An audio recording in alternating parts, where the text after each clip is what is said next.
శుచి శుభ్రత కలిగిన పండ్లు అమ్మాలనే ఉద్దేశంతో హిందూ సేవా సమితి ఆధ్వర్యంలో పండ్ల బండ్లను పంపిణీ చేసినట్లు దూది శ్రీకాంత్ రెడ్డి తెలిపారు. సిద్దిపేట పట్టణంలో హిందూ సేవా సమితి ఆధ్వర్యంలో నిరుపేదలకు 2వ విడత 20 తోపుడు బండ్లను పంపిణీ చేశారు. గత నెల 24న దాతల సహకారంతో 20 బండ్లను పంపిణీ చేశామని తెలిపారు. హిందువుల పండ్ల బండ్లపై హిందువులు పండ్లు కొనుగోలు చేయాలని కోరారు. ముస్లింల బండ్లపై కొనుగోలు చేస్తే ఉమ్మివేస్తున్నారని అన్నారు. దాతల సహకారంతో మరిన్ని పండ్ల బండ్లు పంపిణీ చేస్తామని తెలిపారు. ఈ కార్యక్రమంలో మాజీ కౌన్సిలర్ వెంకట్, బీజేపీ నేతలు పాల్గొన్నారు.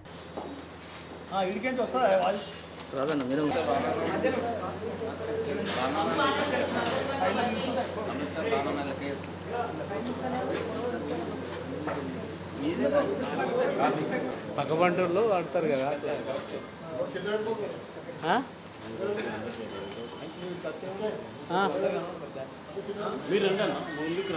ఆడ కిందనా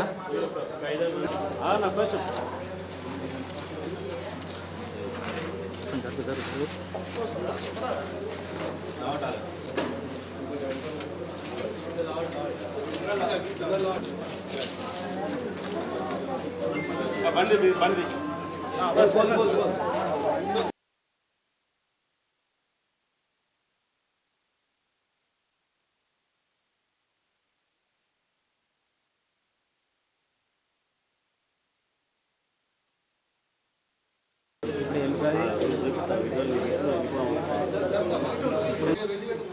అలా కనబడ అవును. ఒకటి బాక్స్ చూడు ఇంత దూరం వస్తాగానే మేము లోకల్ పట్టుకోవాలి. ఫోటో వచ్చిందన్న, ఫోటో వచ్చింది. వాళ్ళందరూ అట్లా ఉంటుంది. బండి కడది బండి ఫోటో బండి.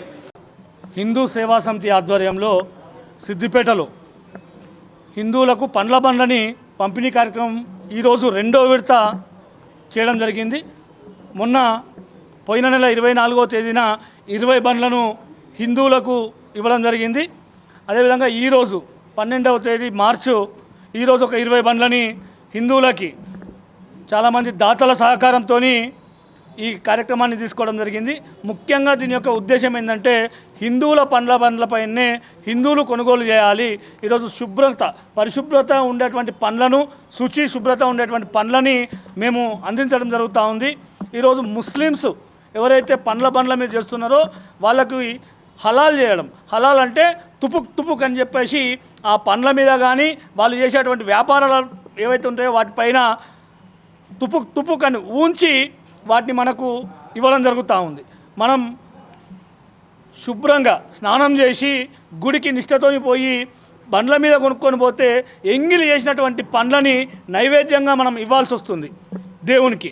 కాబట్టి ఇవన్నీ చూసిన తర్వాత కొన్ని సామాజిక మాధ్యమాల్లో వచ్చేటువంటి విషయాలను కూడా చూసిన తర్వాత క్యాన్సర్ రావడానికి కావచ్చు, లేకపోతే ఇతరత్ర వాటి కోసం దాంట్లో మిక్స్ చేస్తున్నటువంటి విషయాలు జరుగుతున్నాయని చెప్పి పిల్లలు పుట్టకుండా చేసేటువంటి విషయాలు ఇట్లా జరుగుతున్నాయని చెప్పి సామాజిక మాధ్యమాల్లో వచ్చిందని మేము చూసిన తర్వాత హిందూ సేవా సమితి ఆధ్వర్యంలో సిద్దిపేటలో ఈరోజు బండ్లను పంపి అదేవిధంగా హిందువుల ద్వారానే పండ్లను సోర్స్ చేపించి ఈరోజు హిందువులకి ఇవ్వడం జరుగుతూ ఉంది. కాబట్టి అంటే చాలామంది దాతలు ఈరోజు గంప సీనన్న గారు, అదేవిధంగా కొర్తివాడ లక్ష్మణ గారు, తమ్మిశెట్టి వీరేశం గారు, అభినయ్ రెడ్డి గారు, ఇలా చెప్పుకుంటూ పోతే చాలామంది కూడా ఈరోజు మనకు దాతలు ముందటికి వచ్చి 40 బండ్లకు వాళ్ళు దాతలు ఈరోజు ముందుకు రావడం జరిగింది. ఇంకా దాతలు మేము ఇస్తామని చెప్పేసి ముందుకు వస్తూ ఉన్నారు. వాళ్ళందరినీ సమీకరించి ఈ విధంగా ఏదైతే పండ్ల బండ్లు ఉంటాయో ఈ విధంగా తయారు చేపించి వాళ్ళ యొక్క పేర్లని ఇచ్చేసేసి మనం ఇస్తూ ఉన్నాం. కాబట్టి హిందూ బంధువులందరికీ ఒకటే విన్నపం, హిందువుల పండ్ల బండ్లపైనే మీరు పండ్లను కొనాలని చెప్పేసి ఈ సందర్భంగా ఇది సిద్దిపేటలో ప్రారంభమై ఇంకా పెద్ద ఎత్తున సిద్దిపేట జిల్లా స్థాయిలో ఆ తర్వాత ఇంకా పై స్థాయిలో కూడా తీసుకెళ్ళడానికి మా హిందూ సేవా సమితి కృషి చేస్తుందని చెప్పేసి ఈ సందర్భంగా తెలియజేస్తా ఉన్నాను. జై శ్రీరామ్, భారత్ మాతాకి జై. హిందూ సేవా సమితి తరఫున ఈరోజు దూది శ్రీకాంత్ రెడ్డి ఆధ్వర్యంలో పండ్ల పంపిణీ చేయడం చాలా శుభసూచకం. హిందువులందరూ ఆర్థికంగా ఎదగాలనే ఉద్దేశంతో, అదేవిధంగా హిందువులకు పరిశుభ్రమైన పనులు రావాలనే ఉద్దేశంతో ఇటువంటి కార్యక్రమం తీసుకోవడం నిజంగా అభినందనీయం. అదేవిధంగా రాబోయే రోజుల్లో కూడా హిందూ సేవా సమితి ఆధ్వర్యంలో అనేక కార్యక్రమాలను చేపట్టాలని చెప్పేసి మేము సూచిస్తున్నాము. అయితే మనం ఏదైతే ఉందో ఇప్పుడు హలాల్ అంటే మనము దుర్గమ్మకు ఎల్లమ్మకు ఇలా గ్రామ దేవతలకు చేసుకున్న జీవాలను హలాల్ పేరిటతో వాళ్ళు అపశుభ్రం చేస్తున్నారు. వాళ్ళ భగవంతునికి సమర్పించే రీతిలో వాళ్ళు కోస్తున్నారు. దీన్ని కూడా జట్కా ముందుకు తీసుకురావాల్సిందిగా మేము కోరుకుంటున్నాము. అదేవిధంగా ఈ వచ్చే శ్రీరామనవమికి ప్రతి ఇంటిపై కాషాయ జెండా ఎగరేసి హిందూ సేవా సమితి తరఫున ముందుకు పోతామని చెప్పేసి కూడా మేము ఈ సందర్భంగా తెలియజేస్తున్నాం. జై Sriram. Hi everybody, this is Kiriti Damaraju. Like, share and subscribe to Saira TV.